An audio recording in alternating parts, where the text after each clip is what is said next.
Zakaria was barred as the eighth accused of the Bangalore blast case in 2008 and got arrested at his age of 19. He has been in Bangalore Parappana Agrahar jail for the last 5 years.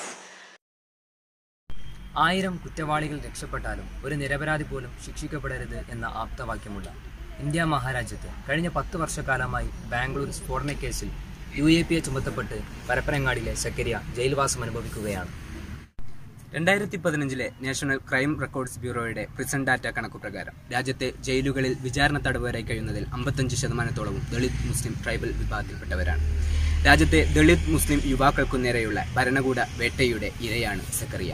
It is really shocking to know that the Honorable Minister is not aware of this burning problem pertaining to the country now. See, he is asking whether you can cite even a single example. We can bring thousands of examples to this. Muslim youths are in jail on flimsy grounds. As an example from my own constituency, I can say, in my constituency, a boy, 20-year-old boy, his name is Zakaria from Parpanadi. He was caught by police. He is in the jail for 4 years. Not even a charge sheet has been given to him. See, this what is actually happening here. Youths are kept in jail. Even after 10 years, charge sheet has not been given. See, these under-trial prisoners, I am asking to you, madam, I am asking, what is the justice? What justice you are ensuring them? Keeping them in the jail for a decade without giving charge sheet. It's a shame for the nation. I am humbly asking the minister, what kind of action he is going to take in this? Minister should reply. He should not just give a vague reply. But we want a specific reply from the minister. What legal actions they are going to give. For the same case to make microchips of the bombs that are used for the explosion. His mother, Biyuma, narrates her pain. 2008 July 25 നടന്ന ബാംഗ്ലൂർ സ്ഫോടന കേസിൽ പ്രതി ചേർക്കപ്പെട്ട് സക്കറിയെ arrest ചെയ്യുന്നത് 2009 ഫെബ്രുവരി മാസം 5-ാം തീയതിയാണ്. കേസിലെ 8ാം പ്രതിയായിട്ടാണ് സക്കറിയെ Karnataka police arrest ചെയ്യുന്നത്. രണ്ടാമത്തെ മകണ്ട് വന്നുകൊണ്ട് വെച്ച് നിങ്ങൾ ആരാണെന്ന് വെച്ചപ്പോൾ നിങ്ങൾ പോലീസുകാരനാണെന്ന് വെച്ചപ്പോൾ അയാളാണെന്ന് പറഞ്ഞു. അങ്ങനെ പിന്നെ അയാൾ ഇവിടെ നിന്നുണ്ട് ഫോൺ ചെയ്യുന്നു. അങ്ങനെ നമ്പർ കൊടുത്ത് നമ്മൾ രാത്രി അവൻ വന്നപ്പോൾ ഞാൻ പറഞ്ഞു, മോനെ ഇങ്ങനെ ഇവിടെ എന്നെ പോലീസുകാർ അന്വേഷിച്ച് വന്നിന് എന്തിനാണെന്നാണ് എനിക്കറിയില്ലമ്മ, എന്തിനാണെന്ന് അറിയില്ല. പിറ്റേ ദിവസം അവൻ പറഞ്ഞ് അവിടെ കടയിലൊക്കെ വന്ന് എന്നെ അന്വേഷിച്ചിട്ടുണ്ടെന്ന് പറഞ്ഞു. അത് എന്തിനാണ് എനിക്കറിയില്ല എന്ന്. മൂന്നാമത്തെ ദിവസം പറഞ്ഞ് 2009 തന്നെ ഫെബ്രുവരി 1-ാം തീയതി മുതൽ 5-ാം തീയതി വരെ കൊണ്ടോട്ടിയിലെ മൊബൈൽ ഷോപ്പിൽ ജോലി ചെയ്തിരുന്ന സമയത്ത് ബാംഗ്ലൂർ സ്ഫോടനത്തിനാവശ്യമായ മൈക്രോ ചിപ്പുകൾ കേസിലെ 4ാം പ്രതിക്ക് നിർമ്മിച്ചു നൽകി എന്നതായിരുന്നു ആദ്യ മൊഴി. എൻ്റെ ക്ലാസ്മേറ്റാണ്. ഞങ്ങൾ 3 വർഷം ഒന്നിച്ച് പഠിച്ചാണ്. എൻ്റെ കേസിലും സെക്രട്ടറി കേസിലും സംഭവിച്ചത് എന്നെ വിളിച്ചത് ഫസ്റ്റ് ടൈമിൽ തന്നെ വിളിച്ചത് കേരള പോലീസാണ്.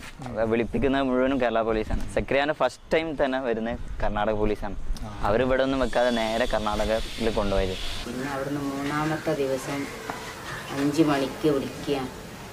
എൻ്റെ ആങ്ങളുടെ വീട്ടിലേക്ക് വിളിച്ചുകൊണ്ട് പറഞ്ഞാൽ ഞാൻ ഇവിടെ ബാംഗ്ലൂരുണ്ട്, ഞാൻ പ്രതിയാണ് കേസിൽ, എന്നിട്ട് എന്തിനാണെന്ന് എനിക്കറിയില്ല എന്നും പറഞ്ഞു. ആ വിവരം തന്നെ ഉള്ളു. കർണാടക സ്റ്റേഷനിൽ ഒരാഴ്ച വെച്ചിട്ട് പിന്നെ പരപ്പനാട് സെൻട്രൽ ജയിലിലേക്ക് മാറ്റി ചെയ്തു. ചെട്ടിപ്പടിയിൽ നടന്ന തുരീക്കത്ത് ക്ലാസ്സിൽ പങ്കെടുത്തു എന്നുള്ളതായിരുന്നു സക്കറിയയ്ക്കു നേരെയുള്ള 2ാമത്തെ കുറ്റാരോപണം. വെറും 6 മാസക്കാലം മാത്രം മൊബൈൽ ടെക്നീഷ്യൻ കോഴ്സ് പഠിച്ച 19 വയസ്സുകാരനായ സക്കറിയ എങ്ങനെയാണ് ബോംബ് സ്ഫോടനത്തിനാവശ്യമായ മൈക്രോ ചിപ്പുകൾ നിർമ്മിക്കുക എന്നുള്ളതാണ് മറുചോദ്യം. മൊബൈൽ മെക്കാനിക് പഠിച്ചിറങ്ങിയിട്ടുള്ളൂ. മൊബൈൽ ഒരു ഇൻസ്റ്റിറ്റ്യൂട്ടിൽ പോയിട്ട് എന്ത് പഠിച്ചിറങ്ങുമ്പോൾ നിങ്ങൾക്ക് അറിയാം എന്താ പഠിച്ചിറങ്ങാന്നുള്ളത്. ഇതിന് എക്സ്പീരിയൻസ് വേണ്ട. ആദ്യം സക്കറിയക്ക് മേൽ ആരോപിക്കപ്പെട്ട കുറ്റത്തിൻ്റെ കാരണമെന്ന് പറയുന്ന കൊണ്ടോട്ടിയിലെ ഷോപ്പിൽ സക്കറിയയെ ജോലി സംബന്ധമായി സഹായിച്ചത് ഞാനാണ്. ഇവിടുന്ന് പരപ്പാടി വരെ പോകണം, പിന്നെ പരപ്പാടിന്ന് ചമ്മാട് വരെ പോയിട്ട് എന്നിട്ടേ കൊണ്ടോട്ടി പോകാൻ പറ്റുള്ളൂ. ഈ 3 ബസ് കയറി ഇറങ്ങണേ. ഡയറക്റ്റ് ഇവിടുന്ന് കൊണ്ടോട്ടിന് അങ്ങനെ ഇല്ലല്ലോ. അതുകൊണ്ട് കാശിൻ്റെ ചിലവുകൊണ്ട് ഓൻ തന്നെ നിർത്തിയതാണ്. പിന്നെ ഉമ്മാൻ്റെ ഒരു അനിയത്തിൻ്റെ മോന് മൊബൈൽ മെക്കാനിക്ക് ഗൾഫിലായിരുന്നു. ഓൻ ഇവിടെ നാട്ടിലുണ്ടായിരുന്നു. ഓനോട് ഉമ്മ പറഞ്ഞാണ്, ഉമ്മ എല്ലാവരോടും പറയില്ല എൻ്റെ മോൻ ഇങ്ങനെ ഇതായിക്കാണെങ്കിൽ ഓനക്ക് എന്തെങ്കിലും ആക്കി കൊടുക്കാൻ. അപ്പോൾ ഓൻ പറഞ്ഞാണ് തിരൂരിൻ്റെ സ്നേഹിതമുണ്ട് ഓനോട് പറഞ്ഞു. അങ്ങനെ തിരൂർ മൊബൈൽ ഷോപ്പിൽ തന്നെ പിന്നെ ആക്കിയത്. അപ്പോൾ ഇതന്നെ ജനങ്ങൾ വിശ്വസിച്ച് തുടങ്ങിയത് ഈ മലേഗാവ് സ്ഫോടനം അങ്ങനത്തെ സ്ഫോടനങ്ങളൊക്കെ മുസ്ലിങ്ങൾ ചെയ്തതല്ല എന്നുള്ള ഇത് വന്നുകൊണ്ടല്ല കുറേ ആൾക്കാരൊക്കെ ഇതിലേക്ക് ഇറങ്ങി വന്നത്. ബൽഗാമിലെ ജയിലിലേക്കാണ് അവനെ മാറ്റിയത് സക്കറിയ. ഇന്ത്യയിൽ തന്നെ ഏറ്റവും വലിയൊരു പണിഷ്മെൻറ്റ് ജയിലാണ്. അവിടെ കൊണ്ടുപോയിരുത്തിരുന്നു. അവിടെ എന്ന് പറഞ്ഞാൽ ഈ സീറ്റിട്ട ജയിലാണ്, മേൽക്കൂര ചൂടുണ്ടാകുമ്പോൾ ഭയങ്കര ചൂടും, ഇടുങ്ങിയ സെല്ല്, വെള്ളമൊക്കെ ഒരു ചളിവെള്ളം, അവിടെയുള്ള ആളുകളും ആ വെള്ളം തന്നെ കുടിക്കുക, ചളിവെള്ളം മാതിരിയുള്ള വെള്ളം. അവിടെ നിന്നാണ് എനിക്ക് അസുഖങ്ങളൊക്കെ വന്നത്. ഈ ഭക്ഷണം ഇതൊന്നും ഇതാവാതെ. പിന്നെ രാത്രികൾക്കുള്ള ഭക്ഷണം ഉച്ചക്ക് കൊടുക്കുന്ന അതിൻ്റെ കൂടെ കൊടുക്കല. പ്രതികൾ തന്നെ മാറ്റി വെക്കണം ഭക്ഷണം രാത്രികൾക്ക്. പല ദിവസവും ഇത് ചപ്പാത്തി ഇതൊന്നും കടിച്ചാൽ കിട്ടാതെ ഒഴിവാക്കലാണ്. എന്നെ ജീവിതകാലം മുഴുവനും ജയിലിൽ നിന്ന് ഒഴിവാക്കിയില്ലെങ്കിൽ കുഴപ്പമില്ല. ആ ജയിലിൽ നിന്ന് ഇപ്പം ഈ മാറ്റി എന്ന് പറഞ്ഞ ജയിലുണ്ടല്ലോ, ആ ജയിലിൽ നിന്നും ഒന്ന് മാറ്റി തന്നാൽ മതി. അന്ന് ഞങ്ങൾ പോയ സമയത്ത് ഞങ്ങളോട് പറഞ്ഞിരുന്നു. പിന്നെ പോയി കാണാം എന്നുള്ളതല്ലാതെ അതിൽ കേസിൽ എന്താ ചെയ്യണമെന്നും ഞങ്ങൾക്കറിയില്ലായിരുന്നു. എന്നിട്ട് ആ ജയിലിൽ നിന്ന് മാറ്റിയത് അബ്ദുൽ നാസർ മഅദനി മൂപ്പരെ വക്കീലിനെ വെച്ചിട്ട് തന്നെ. എന്ന് വെച്ചിട്ടും ജഡ്ജി തയ്യാറായില്ല മാറാൻ. അവസാനം മൂപ്പർ കാര്യമായിട്ട് തന്നെ പറഞ്ഞത്, അതായത് ഇനിയും അവിടെ നിർത്തുകയാണെങ്കിൽ മാനസിക രോഗിയായി മാറുമെന്ന്, അതിന് ഉത്തരം പറയേണ്ടത് എന്ന് പറഞ്ഞപ്പോഴാണ് പിന്നെയാണ് ജഡ്ജി ഇങ്ങോട്ട് മാറ്റാൻ ഇതാകുന്നത്. 2014 അബ്ദുൽ നാസർ മഅദനിയുടെ ജാമ്യാപേക്ഷ പരിഗണിക്കവേ സുപ്രീം കോടതി കർണാടക ഗവൺമെന്റിനോട് പറഞ്ഞത് 4 മാസം കൊണ്ട് കേസിന്റെ വിചാരണ പൂർത്തിയാക്കണം എന്നതായിരുന്നു. എന്നാൽ 4 മാസം കഴിഞ്ഞ് 5 കൊല്ലം കഴിഞ്ഞിട്ടും കേസ് എവിടെയും എത്തിയില്ല എന്നത് ഖേദകരമാണ്. ഇന്ത്യൻ നീതിന്യായ വ്യവസ്ഥയോടുള്ള വെല്ലുവിളിയാണ് കർണാടക ഗവൺമെന്റ് കാട്ടിക്കൊണ്ടിരിക്കുന്നത്. If a charge sheet is not filed within the limited time, he is automatically eligible for bail. It cannot be possible that if charge sheet has not been filed for 4 years, because the law after 180 days under the UAPA, he has to apply for bail. If he applies for bail, that is the legal provision. കഴിഞ്ഞ 10 വർഷക്കാലമായി കണലെരിയുന്ന മനസ്സുമായി ബിയുമ്മ കാത്തിരിക്കുകയാണ്. തന്റെ മകന്റെ മോചനത്തിനായി ഇനിയും മുട്ടാത്ത വാതിലുകളില്ല. എന്താണ് തന്റെ മകൻ ചെയ്ത തെറ്റ് എന്ന് ഇതുവരെയും ഒരു കോടതിയും പറഞ്ഞിട്ടുമില്ല. സക്കരിയെ ഇനിയും വേട്ടയാടുന്നത് ജനാധിപത്യ ഇന്ത്യയിൽ എങ്ങനെയാണ് നാം കാണേണ്ടത്? വിചാരണ തടവുകാർക്ക് പോലും സ്വാതന്ത്ര്യമുണ്ടെന്ന് പറയുന്ന ഭരണഘടന ഊറ്റം കൊള്ളുന്ന നമ്മുടെ നാട്, അവിടെയാണ് കഴിഞ്ഞ 10 വർഷക്കാലമായി ബിയുമ്മ തന്റെ മകന്റെ വരവും കാത്തിരിക്കാൻ തുടങ്ങിയിട്ട് ഇനിയും സക്കരിയയുടെ നീതി നിഷേധത്തിനെതിരെ ശബ്ദിച്ചില്ല എങ്കിൽ നമ്മൾ ആരോട് ഉത്തരം പറയണം? വൈകിയെത്തുന്ന നീതി നിഷേധത്തിന് തുല്യമെന്ന് ഓർമ്മപ്പെടുത്തുകയാണ്. ബാപ്പ മരിച്ച് ചെറുപ്പത്തിലെ മരിച്ച് സ്വൈബിന്റെ ബാപ്പയും എൻ്റെ ചേട്ടൻ്റെ ആങ്ങളാണ് മരിച്ചു പോയി.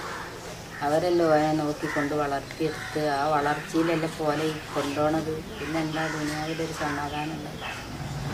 എപ്പോഴും എൻ്റെ മക്കളെ കല്യാണക്കാരും വരെ മുടക്കുന്നത് തീവ്രവാദക്കാരാണെന്നും പറഞ്ഞത് ഞങ്ങളൊരു വിഭാഗം അങ്ങനെ ഒരു തീവ്രവാദത്തിൻ്റെ ആൾക്കാരായിട്ടാണ് നിൽക്കുന്നത്. കഴിഞ്ഞ 10 വർഷക്കാലത്തിനിടയ്ക്ക് വെറും 2 തവണ മാത്രമാണ് സക്കരിയയ്ക്ക് ജാമ്യം ലഭിച്ചത്. നിയമം അനുശാസിക്കുന്ന നടപടിക്രമങ്ങളിലൂടെ അല്ലാതെ ഒരു വ്യക്തിയുടെ ജീവിത സ്വർണത്തെ ഹനിക്കരുതെന്ന് പറയുന്ന മൗലികാവകാശമുള്ള ഇന്ത്യയിലാണ് സുപ്രീം കോടതിയുടെ നിർദ്ദേശമുണ്ടായിട്ടും സക്കരിയയ്ക്ക് നീതിയുടെ വെളിച്ചം കാത്ത് നിൽക്കേണ്ടി വരുന്നത്. ഇതൊക്കെ കാണുന്നുണ്ടല്ലോ റഹ്മാനെ.